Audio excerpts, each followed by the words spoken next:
Rendang itu soal proses, bukan cuma soal hasil, tapi gimana cara tetap mempertahankan prosesnya sambil menyesuaikannya dengan zaman. Ada yang bilang, orang Minang pasti menangis lihat masak rendang pakai mesin. Bener nggak ya? Yuk kita bahas.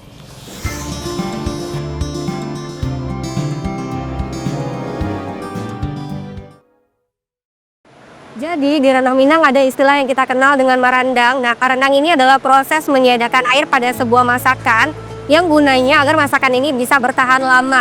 Nah, dalam proses marandang ini kita butuhnya waktu yang lama, kesabaran, dan juga bahan yang berkualitas. Dulu orang-orang marandang menggunakan kuali yang besar lalu diaduk berjam-jam. Lalu menggunakan kelapa tua yang santannya nanti akan berubah menjadi minyak. Tapi zaman terus berkembang, kita masih tetap ingin menikmati rendang otentik, tapi dengan proses yang lebih efisien.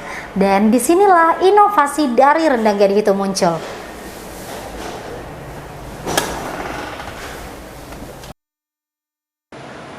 Tapi di sini banyak yang bertanya kenapa rendang Gading masaknya pakai mesin. Apakah itu masih bisa disebut dengan rendang? Nah, di sini kita masak rendang atau bumbu rendangnya ini masih dalam waktu yang lama. Nah, untuk bumbu rendang instan sendiri, bumbu rempah dan juga minyak kelapanya itu diproses duluan dengan mesin pengaduk rendang otomatis. Itu diproses terpisah. Jadi di sini prosesnya sudah terstruktur. Nanti jika konsumen membeli bumbu rendang instan ini, prosesnya tidak harus diulang lagi dari nol. Di sini bumbu rempah kita masak dengan menggunakan mesin pengaduk rendang otomatis ini. Suhunya stabil sehingga matang dari bumbu rempah itu sempurna dan merata. Jadi, di sini pati santan kelapa juga diperlakukan dengan metode serupa hingga menjadi minyak kelapa. Kemudian bumbu rempah dan juga minyak kelapa ini dikemas secara terpisah.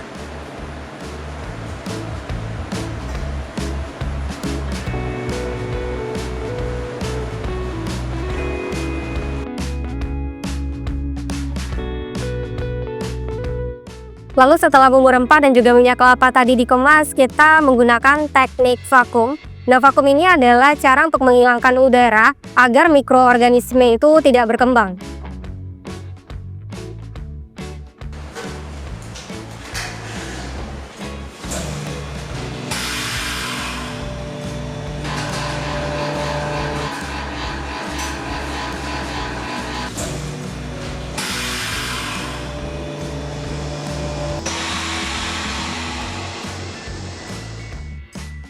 Proses selanjutnya ada sterilisasi, jadi kita sterilisasi menggunakan autoclave.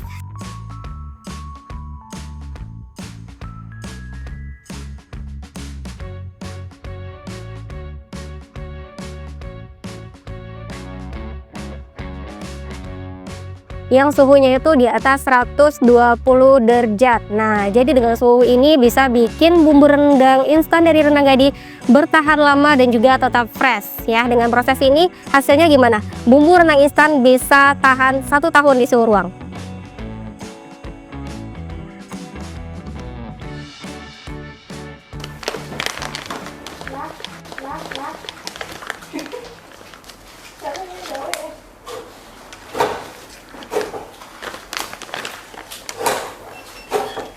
Proses masaknya juga gampang banget.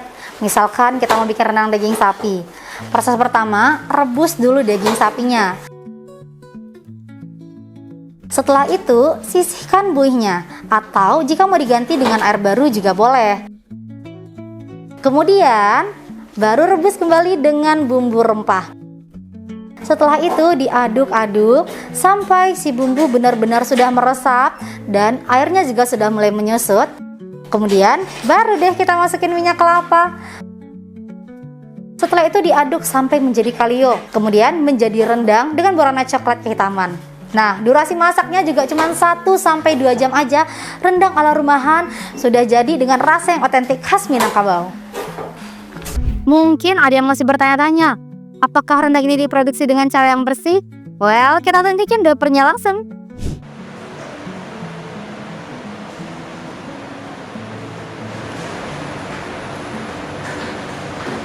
Di sini kebersihan itu merupakan nomor 1.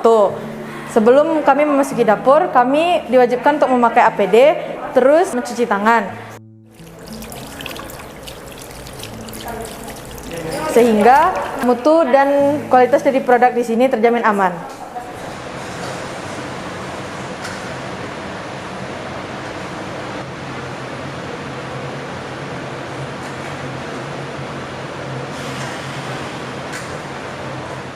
Jadi kalau ada yang bilang merendang itu harus membutuhkan waktu yang lama dan pakai cara tradisional, jawabannya iya, memang butuh waktu lama dan kita tetap lakukan itu. Bedanya di Rendang Gadi, proses yang lama itu sudah kita lakukan lebih dahulu supaya kakak bisa masak rendang otentik dengan cara yang lebih praktis.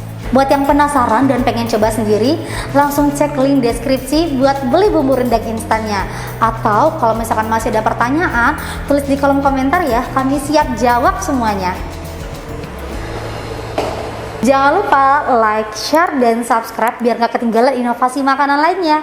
Sampai jumpa di next video. Bye-bye.